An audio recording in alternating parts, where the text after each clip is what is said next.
Bismillahirrahmanirrahim. Assalamualaikum. My name is Maria Akram and I am your biology teacher. Students, कैसे हैं आप लोग? उम्मीद है कि सब खैरियत से होंगे। आज हमने नेक्स्ट चैप्टर शुरू करना है, that is sport and movement. इस चैप्टर में हम स्टडी करेंगे कि कौन कौन से सेल्स, टिश्यूज और सिस्टम एनिमल्स और प्लांट्स की बॉडी को सपोर्ट करते हैं, प्रोटेक्ट करते हैं और शेप देते हैं। We will also learn types of movements in plant. इसके अलावा हम ये स्टडी करेंगे कि बोन्स, कार्टिलेज और मसल का एनिमल सपोर्ट सिस्टम और लोकोमोशन में क्या रोल है। We will also learn how locomotion occurs in different animals. चलें जी, आज का लेक्चर स्टार्ट करते हैं। Animals and plants show variety of physical and biochemical activities. Animals की फिजिकल एक्टिविटीज़ तो काफ़ी अपेरेंट होती हैं, मगर अगर हम प्लांट्स की बात करें तो इनकी फिजिकल एक्टिविटीज़ इतनी वाज़ेह नहीं है। प्लांट्स में हम डिफरेंट टाइप की मूवमेंट्स को ऑब्जर्व करते हैं, जैसे कि स्टेम का हमेशा लाइट की तरफ मूव करना, रूट्स का हमेशा ऑपोजिट टू स्टेम ग्रेविटी की तरफ मूव करना भी डिफरेंट टाइप की मूवमेंट्स के अंदर आ जाता है। इसके अलावा डिफरेंट बायोकेमिकल रिएक्शन ऑर्गेनिज्म में होते हैं, जिसमें फोटोसिंथेसिस और रेस्पिरेशन शामिल है। फोटोसिंथेसिस का प्रोसेस प्लांट्स में होता है, जबकि रेस्पिरेशन का प्रोसेस एनिमल्स और प्लांट्स दोनों में होता है। एनिमल्स और प्लांट्स का जो मेन डिफरेंस है वो लोकोमोशन है। You all know what is locomotion? Locomotion is a movement of organism as a whole from one place to another. Organism में ऐसी मूवमेंट जिसके अंदर ऑर्गेनिज्म की पूरी बॉडी एक जगह से दूसरी जगह मूव करे, इसे हम लोकोमोशन कहते हैं। अब इस तरह की मूवमेंट तो हम सिर्फ एनिमल्स में ही ऑब्जर्व करते हैं, कभी आपने प्लांट्स के को तो नहीं देखा कि अपनी जगह को छोड़कर कहीं और मूव कर ले। तो यही वजह है कि हम कहते हैं कि लोकोमोशन का जो कैरेक्टरिस्टिक है ये प्लांट्स के अंदर नहीं होता। प्लांट्स और एनिमल्स दोनों को ग्रेविटी के खिलाफ सपोर्ट चाहिए, because air cannot hold up animals and plant structures in a way water do.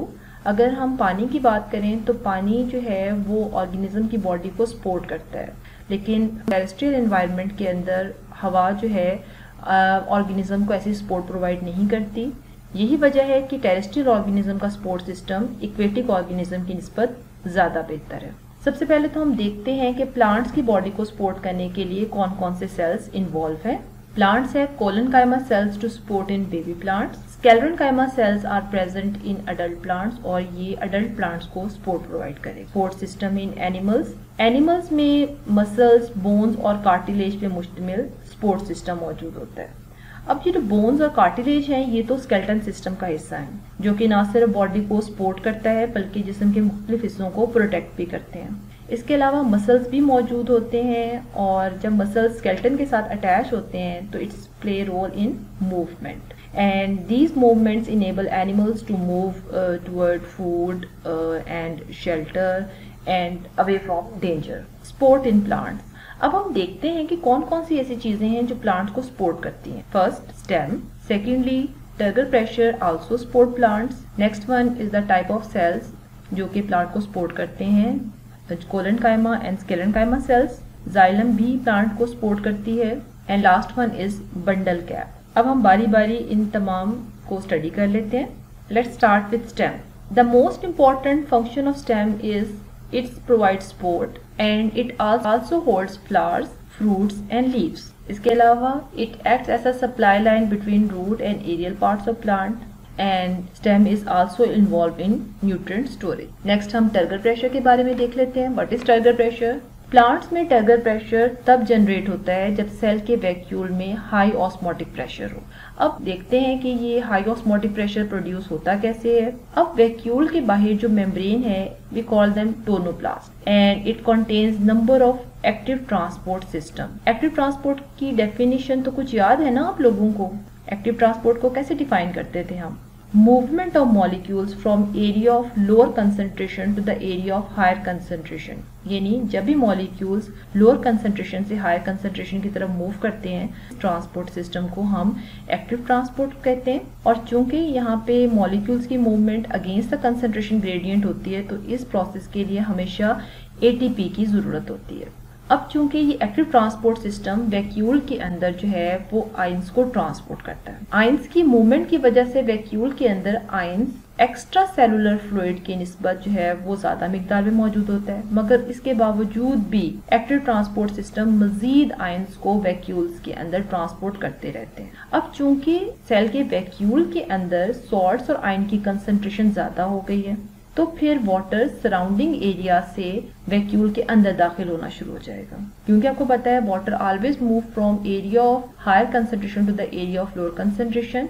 यही वजह है कि फिर जब वैक्यूल के अंदर पानी जमा होना शुरू हो जाएगा तो इट विल प्रोवाइड टर्जिडिटी, और इससे क्या हो जाएगा कि जो सेल होगा वो टर्जिड हो जाएगा। And now we can define it, internal hydrostatic pressure is called turgor pressure. ऐसे सेल को हम टर्जिड कहेंगे। अब इसके एडवांटेजेस क्या हैं? First of all, it provides turgidity. Secondly, it provides mechanical support to soft tissue of plant. ऐसे plant के पार्ट जो कि सॉफ्ट हैं, टर्जिडिटी की वजह से उनमें हार्डनेस आ जाती है और वो अपराइट कंडीशन में खड़े होने के काबिल हो जाते हैं। It also keeps them rigid and resistant to bending, और ये डिफरेंट बॉडी पार्ट्स को बेंड होने से महफूज रखते हैं। Next is plasmolysis. The loss of water due to exosmosis from the plant cell causes plants और इट्स पार्ट्स टू विल्ट। अगर कभी ऐसा हो कि प्लांट्स के पार्ट में से पानी बाहर निकल जाए तो इस केस को हम कहते हैं प्लाज्मोलिसिस, और इसके नतीजे में प्लांट्स के पार्ट जो हैं वो मुरझा जाते। प्लाज्मोलिसिस और टर्गर प्रेशर को समझाने के लिए मैंने ये पिक्चर सिलेक्ट की है।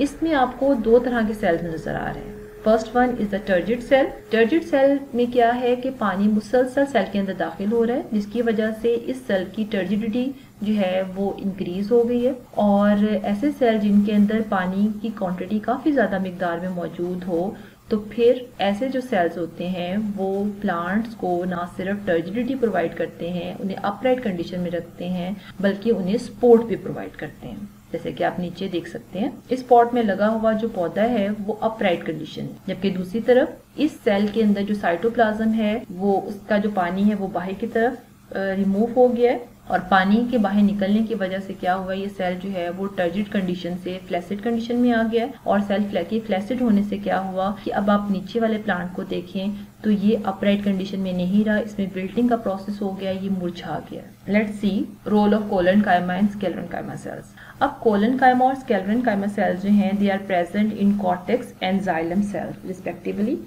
और इनमें लिग्निन मौजूद है। अब लिग्निन के बारे में हम इतना तो जानते हैं कि लिग्निन एक ऐसा स्ट्रक्चरल मटेरियल है जो जिस भी टिश्यू या सेल में मौजूद होगा इसको मजबूती और सख्ती देगा। यही वजह है कि कोलेनकाइमा और स्क्लेरेनकाइमा प्लांट्स को सपोर्ट प्रोवाइड करते हैं, और आंधी आए या फिर तेज हवा चले तो इन सेल्स की वजह से विंड प्रेशर को प्लांट्स बियर कर सकते हैं।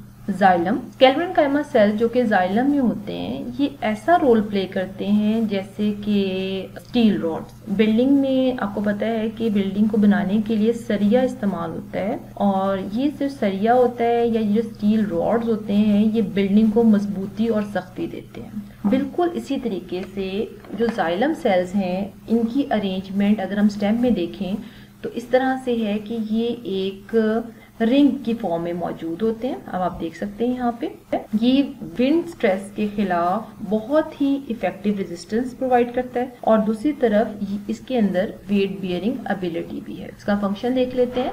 Xylem provides resistance to wind stress and also weight bearing ability. Next is bundle cap. कुछ प्लांट्स की स्टेम फॉर एग्जांपल जैसे कि सनफ्लावर में वेस्कुलर बंडल को मजीद या एडिशनल स्ट्रेंथ देने के लिए एडिशनल स्क्लेरेनकाइमा फाइबर्स मौजूद होते हैं, and they make bundle cap, और ये चीज भी प्लांट्स को सपोर्ट प्रोवाइड करती है। Let's discuss in detail tissue which provides support to plants. Plants have sclerenchyma and plants have collenchyma cells. सबसे पहले हम sclerenchyma cells के बारे में डिस्कस करते हैं। These cells have thick secondary wall, usually impregnated with lignin.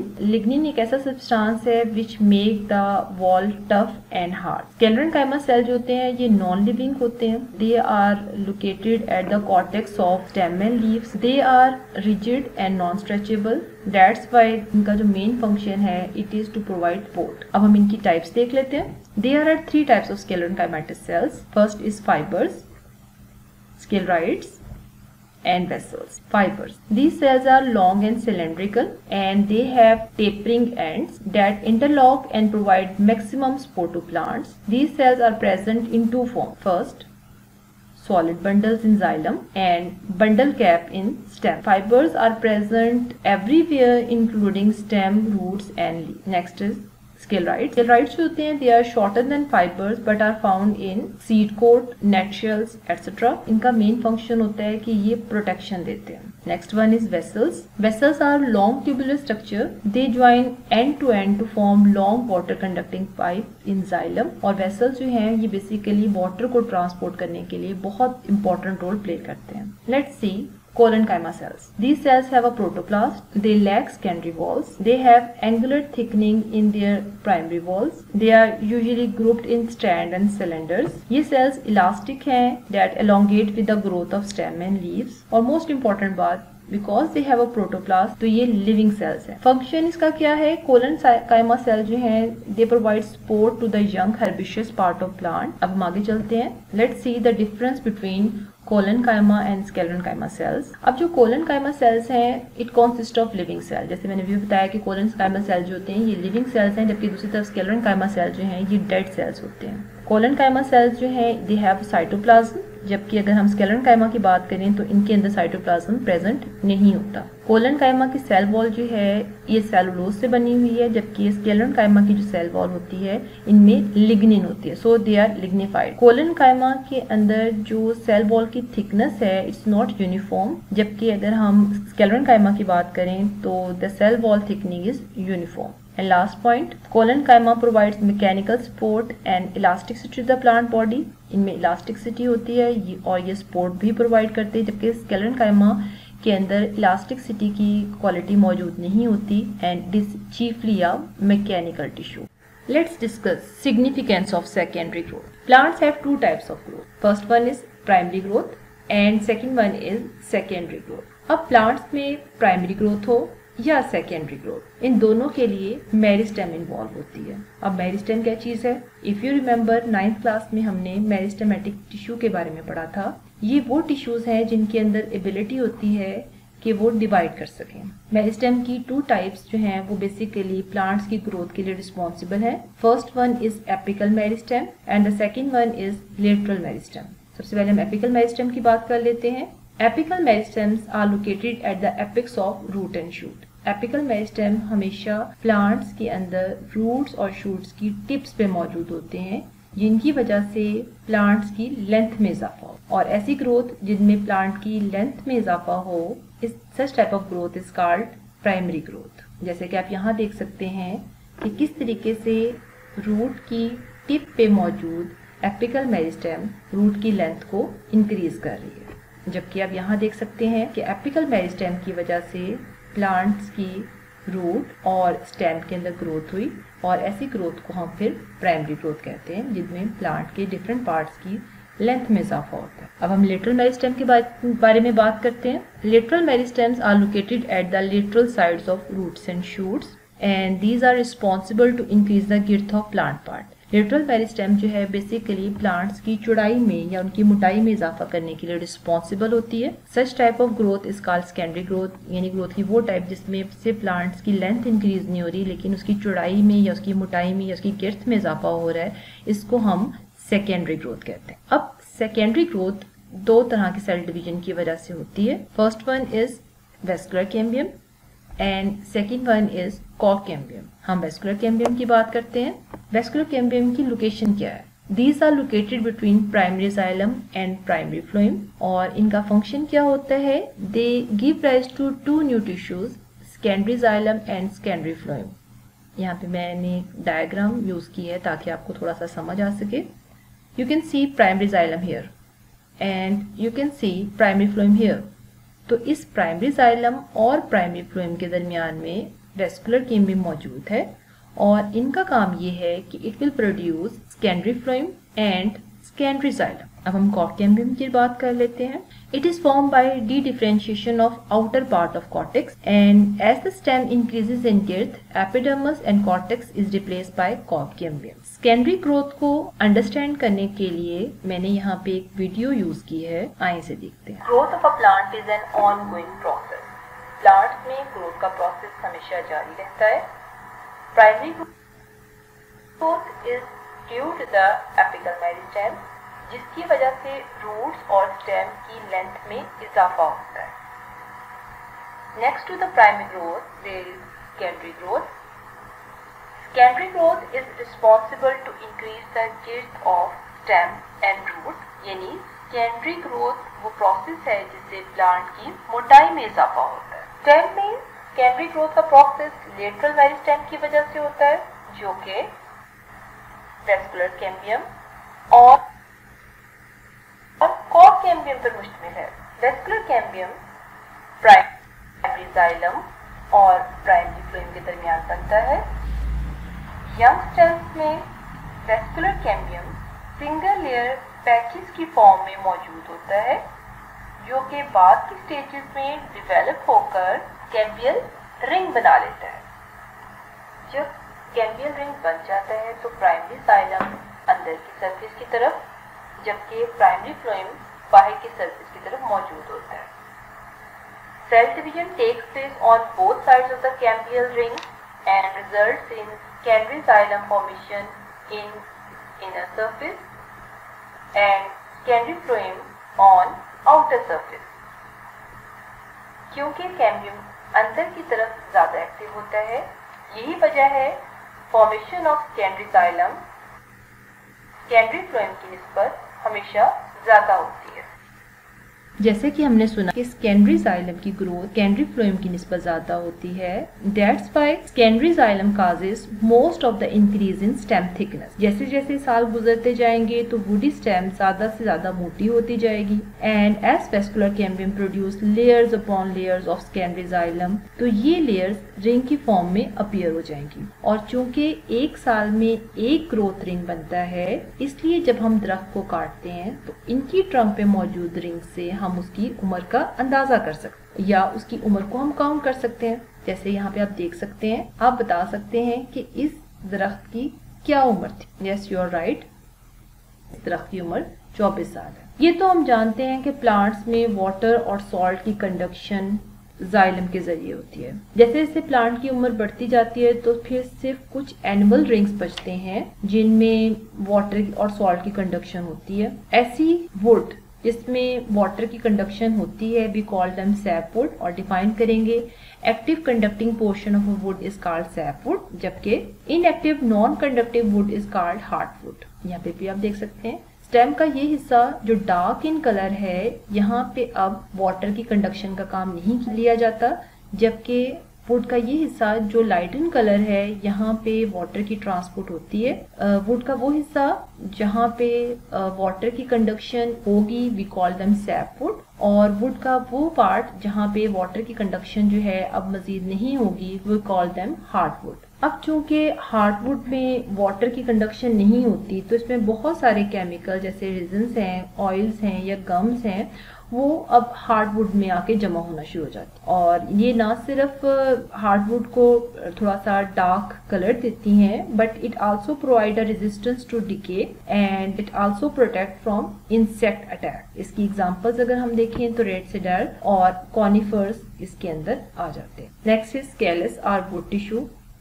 Cambium का एक बहुत ही इंपॉर्टेंट फंक्शन है इसकी कैलस फॉर्मेशन। अगर प्लांट का कोई हिस्सा डैमेज हो जाए तो फिर पैरेन्काइमल टिश्यू इस जख्म के ऊपर और नीचे तेजी से बनते हैं और वाले हिस्से को कवर कर लेते हैं। प्लांट की इस नेचुरल एबिलिटी को हम आर्टिफिशियल वेजिटेटिव प्रोपिगेशन के मेथड्स जैसे कि ग्राफ्टिंग और बडिंग में यूज करते हैं, जिसकी वजह से callus will unite branches. The wood from different species of trees differs greatly in their suitability for specific uses.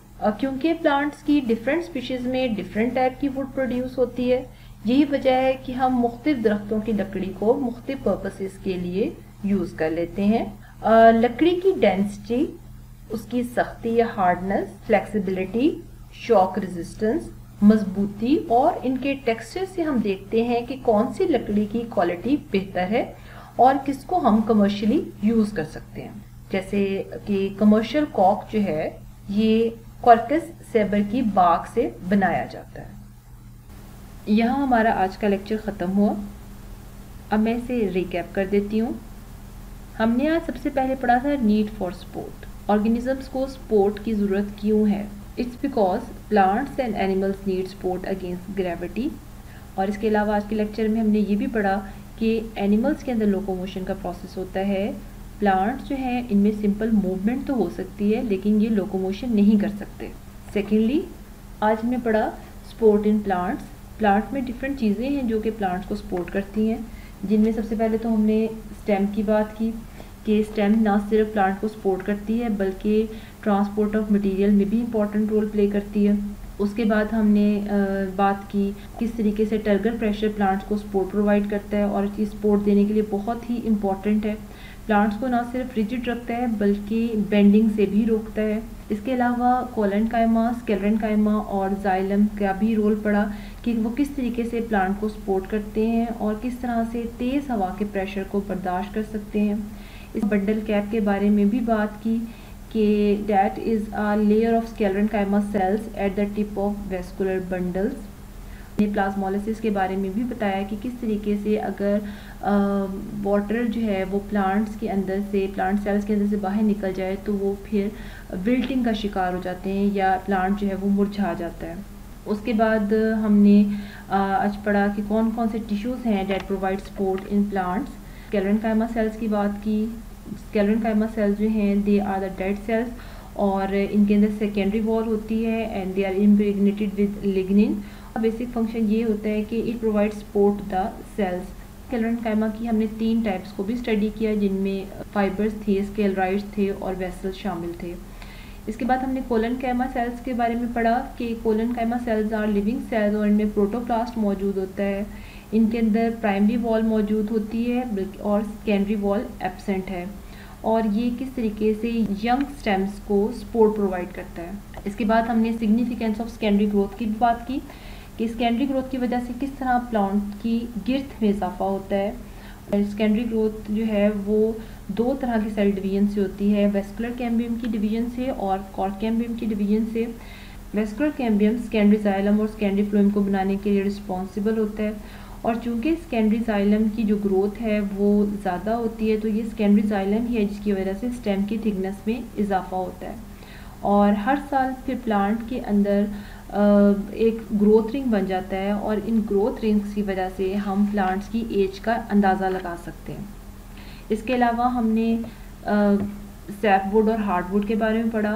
Sapwood जो है वो बेसिकली कंडक्टिंग वुड है, इसके थ्रू जो है वाटर और मिनरल्स ट्रांसपोर्ट हो सकते हैं, जबकि हार्डवुड जो है ये इस तरह की वुड है जो कि नॉन कंडक्टिंग है। और हार्डवुड में चूंकि वाटर की ट्रांसपोर्ट अब नहीं हो रही तो इसमें बहुत सारे मटेरियल जो हैं वो जमा हो जाते हैं और वो प्लांट्स को प्रोटेक्शन प्रोवाइड करते हैं। इसके बाद मैंने आज आपको कैलस फॉर्मेशन के बारे में भी पढ़ाया। कैलस फॉर्मेशन के बारे में पढ़ा कि ये कैम्बियम का एक इम्पॉर्टेंट रोल है जिसकी वजह से कैलस जो है वो वाउंडेड एरिया के अंदर या डैमेज प्लांट पार्ट के ऊपर बन जाता है और ये प्लांट पार्ट को फिर डैमेज पार्ट को रिपेयर करने में यूज़ करता है और इसको हम फिर बाद में बडिंग और ग्राफ्टिंग के प्रोसेस के लिए भी यूज़ करते हैं। यहाँ हमारा आज का लेक्चर ख़त्म हुआ। आई होप कि आपको इस लेक्चर की समझ आई है। Thank you so very much for listening. अपना ख्याल रखिएगा। अल्लाह हाफिज़।